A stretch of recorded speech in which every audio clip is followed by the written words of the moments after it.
Hi there. Okay, I'm going to show you how to control the movie room. Okay, so the heart of the controls are actually in this cabinet here. Just one thing about the cabinet, there's this lid. I mean, you can lift it up, no problem, but just be careful because this bit of wood here, it kind of moves a bit, so it's not, I don't know if you can see the movement there, but there's a bit of movement there. It's not built so well. But anyway, you can lift this thing up and you can get inside if you have to. So generally speaking, you shouldn't have to. And then if you open this door here, there's a whole lot of gadgets and stuff in here, but the one that you've got to look at is this thing here. This is a step down voltage converter. I've actually got two of them. One is for the amp. This one here is for the amp because it's from the States. And then my subwoofer inside there, I'll show you just now, that also needs one. Okay, so to turn on the whole system, you need to turn on a number of things. You need to turn on the speakers, which I'll show you just now. So that's normally what you should do first, is the speakers. Then you would turn on the amp. Then you would turn on either the projector or the Blu-ray player. So let's go through those steps now. So Holly, just follow me. Okay, so you can show them down there in the corner, Holly. Okay, so just show them the speaker. So Holly, just pan back. Oh, it's not a speaker. So this is the amp. Sorry, the amp. This is the subwoofer. No. The speaker. This is the sub. Yeah, it is. Yeah, this is the sub, right? So you there's a little blue switch here. You switch it on, and that's it. And there's Holly. So on the screen.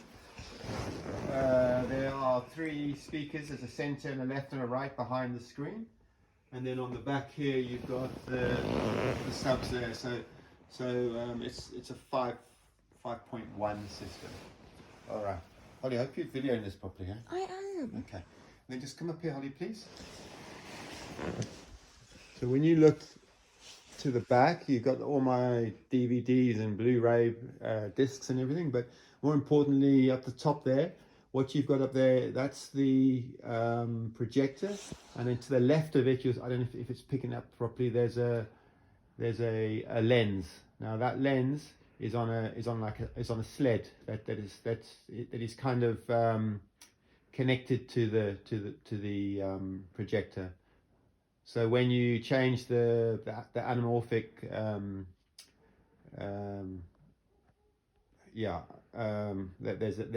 there's like a mode really. So once you've changed the mode on the remote, it slides across. I'll show you that in a moment. Okay, so back here, now we're going to put on the amp. So you turn that on. Now you can pick up one of these here. So this is one of the remotes. Okay, you just turn it on, point there. Now most of these are all on the network, so you can get. I typically use apps on my phone to control all this when I'm sitting down, but I'm not going to expect you guys to do that. So now that's on. Now the Sony here, this is for the Blu-ray player. So when you switch that on, it sometimes switches on the projector as well. Now I don't know if you can hear that noise. You come back here, just turn the projector on. You can see there's a green light there. Okay. Now we just got to wait for it to warm up. So yeah, we're just going to wait a few minutes, or not, hopefully not a few minutes, maybe 30 seconds or so. So Holly, maybe show them on the screen what comes up. If I can turn this off. Holly, what are you doing?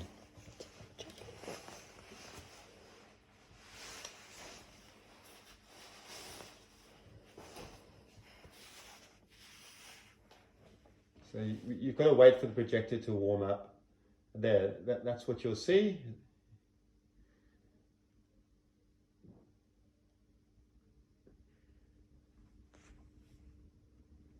And it should come up with some sort of like a control menu, like a dashboard. Okay, so now from here, I haven't really got a lot, I don't really load a lot of apps on here. You can play YouTube and all that if you want to on this. But what I do want to show you is, let me play a Blu-ray. So again, with the controller, Holly, you can stay there, it's fine, just look at the screen. You just use the controller here just to navigate. So here, that's currently on, if you look at the bottom, that's currently on the Blu-ray disc. I haven't got any sort of USB connector there, and I'm not doing any screen mirroring. You can go back up here, and that's my media server where a lot of my movies reside if you don't want to watch anything from disc. But we're going to watch something from disc quickly. So if we play that, it should eventually play something.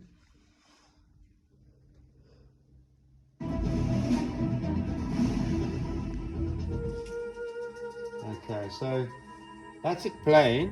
Now, if you're to use the controller for the projector, you can now change the anamorphic mode. So there's a button there.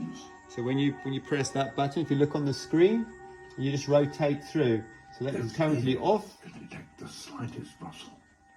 That will put it on, and B, basically it's kind of off but still using the lens. Now the lens hasn't come across, and the reason why the lens hasn't come across is because we had load shedding just recently.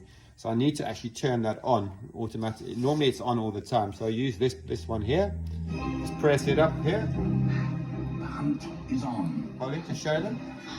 So it's come across.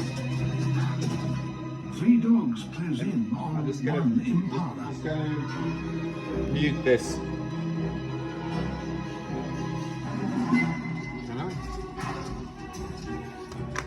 Missed. Just going to mute this quickly. The dog drives the impala towards the hidden flankers. Good work. I'm just going to pause it a second. Let's put the sound down. Right. Okay. So now look, let's play around with that anamorphic again. So at the moment it's on B. If we were to turn it off, okay, the lens will come off and it will look exactly the same. But if you put it onto A, it crops it. So some of the movies where it has a black bar at the bottom and a black bar at the top, that requires it to be on setting A. So I don't know if I explained that properly. So when it's off, if your movie that you're watching is full height, so from here all the way to the top, then you should have anamorphic off. You're going to have black bars on the sides. But if there's black bars at the bottom, you can crop those off by going on to A,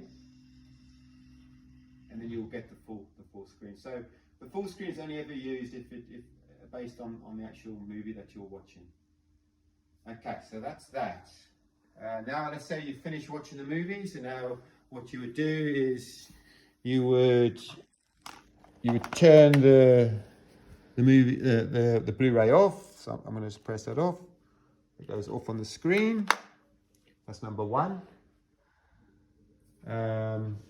You can wait for this to come on, so you can, if you see a blue screen, you know that the Blu-ray is now off. You can now turn the projector off. Holly, are you showing you? Yeah. So you use the button on the, it's actually the standby button. I don't know why, but you use that button. You press that twice. You can hear now the machine is kind of going to sleep. So that's done, and then now you can turn the amp off.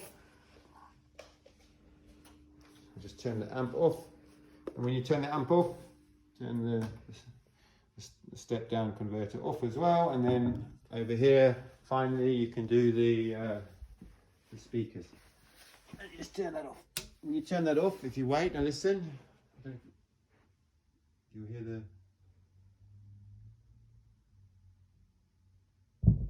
that noise. That's the speakers have gone off.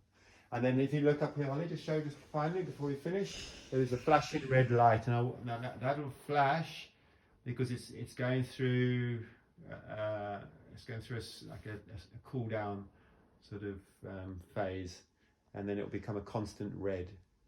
You don't obviously have to watch that, and that is it. It's not that difficult. Okay, cool.